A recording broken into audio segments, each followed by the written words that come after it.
So this is Chris with No Moss SoftWash. We are the official affiliate of SoftWash Systems in Northern California, Sacramento region.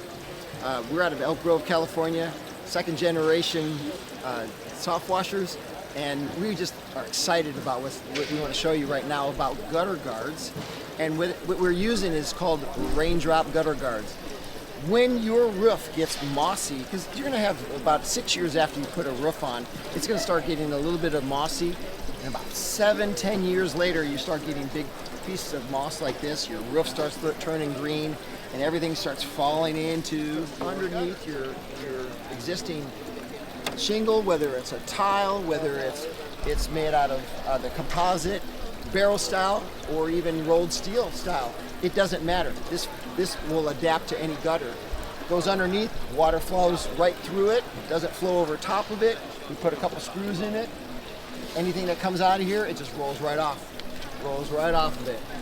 Rolls all your leaves. But your water flows through it. It'll take up to 10 gallons a minute if you want to. Hard pressure, hard storms, Raindrop gutter guards, and No Moss SoftWash.